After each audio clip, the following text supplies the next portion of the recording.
शिव और उमा की प्रेम कहानी। यह शिव और उमा की कहानी है, प्रेम और बलिदान की एक असाधारण कथा। आकाशीय लोकों में शिव और उमा, जिन्हें पार्वती भी कहा जाता है, का दिव्य युग्म एक साथ आने के लिए नियत था। फिर भी उनकी यात्रा कठिनाइयों से भरी थी। उमा पर्वत राजा हिमवान की पुत्री, हिमालय की कृपा और पृथ्वी की शक्ति के साथ जन्मी थी। वह शिव से विवाह करने की इच्छा रखती थी, जो कैलाश पर्वत की सुनसान ऊंचाइयों में ध्यान और विस्मृति में लीन थे। हालांकि शिव अपनी तपस्या में लीन उसकी उपस्थिति से अनजान थे। उमा उनके दिल को जीतने के लिए दृढ़ संकल्पित कठोर तपस्या करने लगी, सबसे कठिन परिस्थितियों को सहन करते हुए, उस प्रेम और भक्ति की भावना को जगाते हुए जो मर्त्य लोक से परे थी। जैसे जैसे उमा की भक्ति बढ़ी, देवताओं ने ध्यान दिया।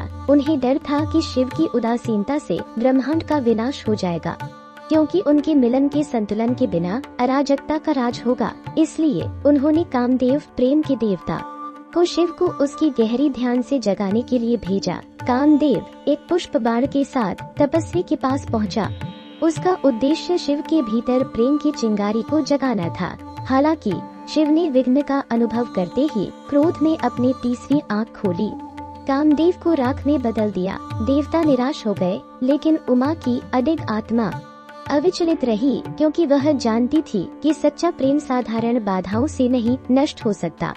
अपनी निरंतर खोज में उमा ने एक दूसरी और भी कठिन तपस्या की। शक्ति के लिए देवी दुर्गा का आवाहन किया। उसकी दृढ़ता ने ब्रह्मांड में गूंज उठी और दिव्य माता उसकी भक्ति से प्रभावित होकर उसके सामने प्रकट हुई। दुर्गा ने उमा को भौतिक क्षेत्र को पार करने की शक्ति से आशीर्वाद दिया, जिससे वह शक्ति दिव्य स्त्री ऊर्जा का सार बन गई। इस नई शक्ति के साथ उमा ने अपनी तपस्या जारी रखी।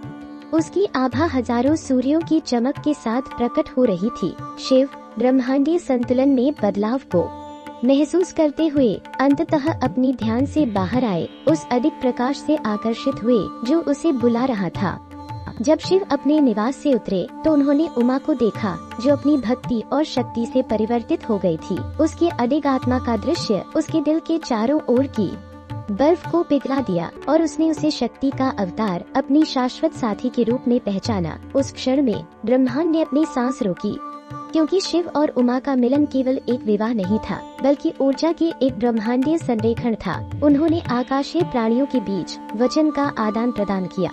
उनका प्रेम अस्तित्व के ताने बाने को प्रज्वलित कर दिया। पर्वत कांपे, नदियां गाने लगी और तारे जश्न में चमकने लगे, क्योंकि दिव्य युग्म अंततः एक साथ आ गया। ब्रह्मांड ने संतुलन बहाल किया और सभी प्राणियों के लिए मार्ग को प्रकाशित किया।